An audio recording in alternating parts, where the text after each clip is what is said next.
Greetings, YouTube. Back again with another album review.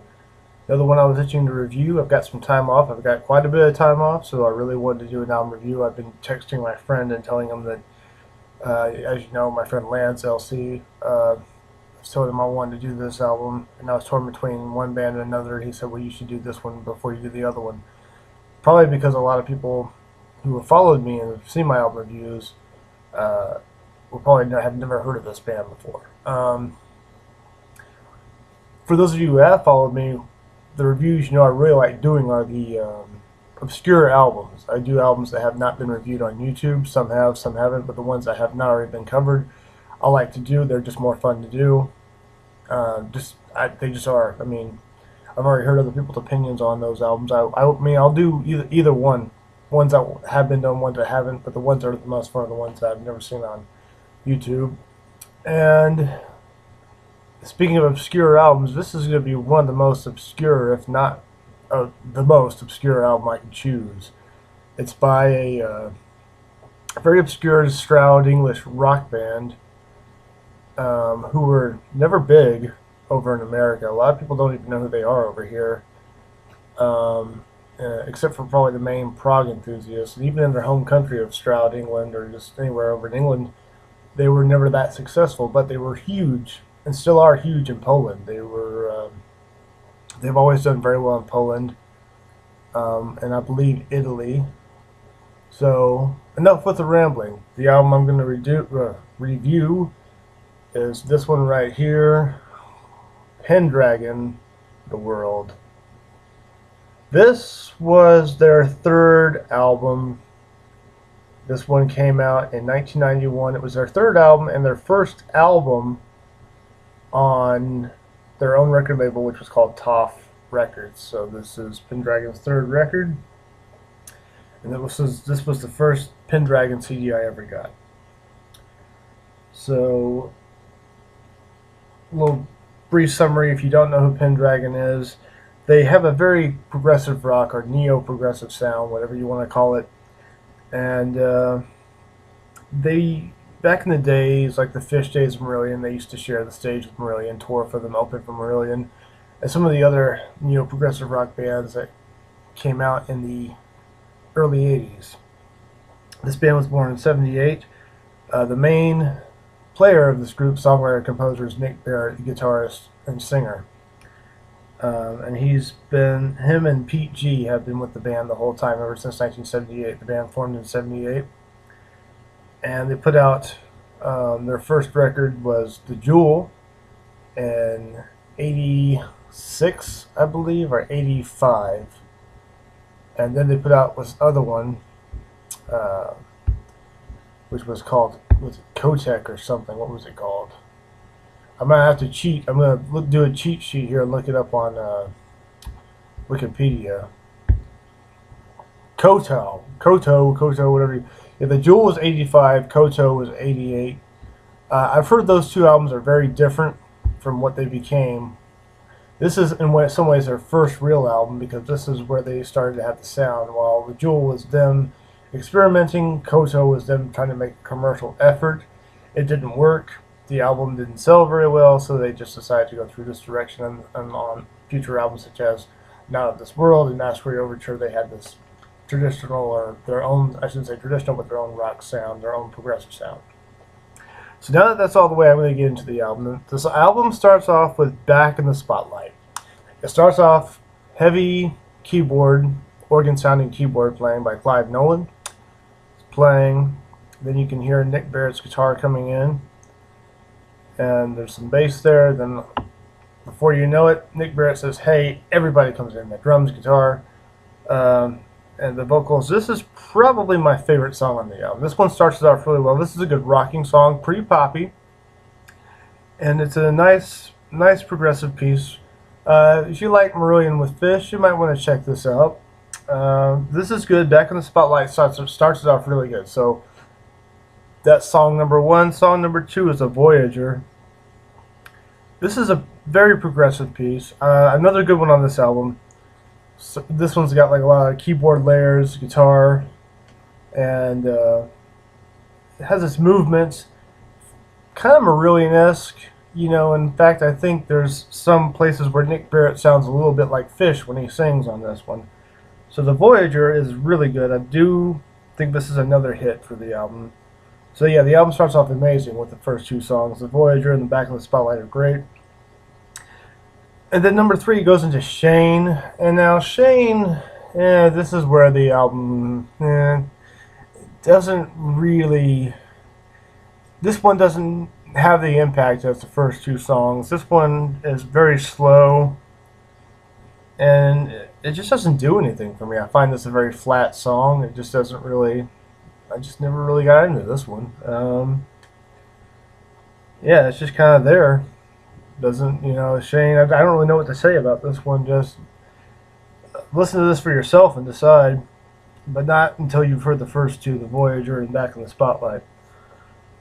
Yeah. Number 3, Shane, it doesn't do anything for me.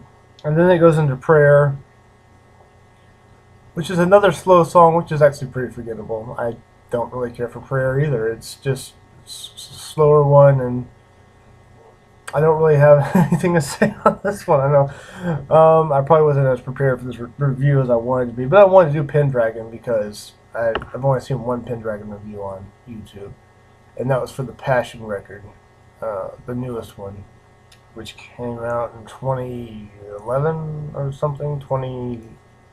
I think it came out. I don't know. It doesn't matter. I'm not doing that one. Okay, so you've got 2 really good songs, and then you've got 2 duds. All right, so we'll skip that for now. Then they have their epic piece, their progressive epic, which is Queen of Hearts. This is basically like their Supper's Ready on the album, and I hear all kinds of prog movements. I hear Marillion in this. I hear Genesis. I hear even Osric Tentacles in this. You know, Queen of Hearts. I haven't really... one thing I haven't done with this album is I haven't really gone over the lyrics too well with what Nick Barrett's writing, so I haven't had this album for too long, but I've been listening to it. I just haven't quite gotten to the point where I've analyzed his lyrics. But I do like his vocal delivery. But Queen of Hearts starts it off, and there's a lot of movements in this. It starts off kind of upbeat a little bit, then gets really, really slow. And the thing is, this is broken out over 3 tracks. So I guess this is Queen of Hearts is actually 3 different songs. But the first piece or movement of Queen of Hearts is simply titled Queen of Hearts. And then after Queen of Hearts, it gets into A Man Could Die Out Here. And it starts off sounding like Dance on a Volcano a little bit from A Trick of the Tail by Genesis. Because Nick Barrett's guitar playing sounds very much like Steve Hackett. Clyde Nolan's keyboard, I can hear Tony Banks in that. Then all of a sudden, like it goes on for a little bit, and then bam, it gets into this big, upbeat, fiery guitar part that Nick Barrett's playing, and he sounds just like Ed Wynn of Osric Tentacles. It sounds like the stuff I used to hear on Arborescence. I think it was the 5th Osric album that I heard. But Ed Wynn's guitar playing from Osric Tentacles. And that goes on, and it's kind of punky. There's some punk stuff in it. Kind of, if you can even picture that. It has kind of a punk sounding part in this song in the middle. Nick Barrett's vocal delivery is very aggressive at times, very emotional. And then after that piece is over, it's the last waltz, which is takes it down a little bit. It's mellower. This is the most mellow piece, I'd say, or a pretty mellow piece, and it ends the suite pretty well. I'm not really sure if all these, like I said, I haven't quite analyzed the lyrics. So this Queen of Hearts epic piece, whatever, I'm not really sure if all these songs are supposed to be about the same thing or if they're just spliced together. Like I said, they're over 3 different tracks. I mean, they're separated by tracks. So it's like they're 3 different songs, but they are all related to this one piece. I'll get back to you on that. So that's Queen of Hearts, the prog epic of the world. It ends with the last song, and we'll go hunting deer. Sounds lazy. Real slow, draggy, keyboarded. It just sounds lazy to me. Eh. So that's actually the last song on the album. And we'll go hunting deer. It's not maybe the weakest. Either this one or Shane. This is not one I have much. I mean, some Pendragon fans might like this. I don't know. And that's it. Except actually, with my copy of this CD, mine has a bonus track on it. Sister Bluebird. No, not really. This one I don't like either. I'm sorry, Pendragon. I know this is one they play live. This is one that's been played live at most of their shows. They really like this one. Sister Bluebird's a bonus track. Doesn't do anything for me. It's slow, and then it kind of builds up a little, but not to a great point, in my opinion. It's just not. I don't know. It's just. Anyway, there's my review of Pendragon's The World. This was my first Pendragon album. I actually ordered this on Amazon because it's almost impossible to find their stuff here in Austin, Texas, where I live. And I'm waiting for my copy of Masquerade Overture to come in. I ordered that last week, and I'm still waiting for that one to come in. Masquerade Overture is supposed to be the one that everyone says is the best. So if I can get around to it, I'll listen to that a few times, like I did 10 times, and I'll do a review on that one. So it's time to give this a grade. It's actually a pretty good effort for like their first album where they're venturing off into this style. I like Nick Barrett's guitar playing. I actually like his voice. Some people, don't like his voice too much, but I like what it does. For I think a progressive rock band, his voice is perfect. Clive Nolan's keyboard playing I really like. I mean, it reminds me of like Tony Banks a little bit. I can actually hear even some of Yes, some Rick Wakeman, and some of his keyboard playing. Not as technical, but like layering and atmospheric wise, I can kind of hear a Wakeman influence. The drummer Fudge Smith is pretty forgettable. It doesn't do a lot for me. The average drumming. Pete G has some interesting bass parts. But this is a decent. It's good. It's hodgepodge, but I'll just give this a B.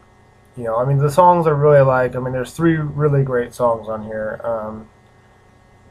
Back in the Spotlight, great, probably the best one. The Voyager, classic, another great one. And Queen of Hearts is good. It's a good epic piece, I think. So I would give The World by Pendragon a B, and I would recommend to check this out. You can look up some of these songs on YouTube. I don't know if they're all on there because, like I said, this band is really obscure. You might find live versions of them, and that's fine too. But The World by Pendragon, Pendragon's third effort, came out in 1991, gets a B. I really was hoping that Masquerade Overture would come into my mail today. It still hasn't arrived yet, but as soon as I get that, I will definitely crank that one up and listen to it and listen to it and listen to it, because I'll be itching to do another Pendragon review. So that's my review. Check it out. Songs I'm going to give you is Voyager, Back in the Spotlight, and the Queen of Hearts. I'd say start with Back in the Spotlight. That's definitely the best one, and then you can go to the Voyager. If you can find these, if you can sample these. For those of you who live in England, you could probably already find these albums. These are really hard to find in Austin, Texas, so I get my Pendragon stuff on Amazon. Alright, thanks for watching. That's my first Pendragon review. Hopefully not the last. I hope to do Masquerade Overture pretty soon.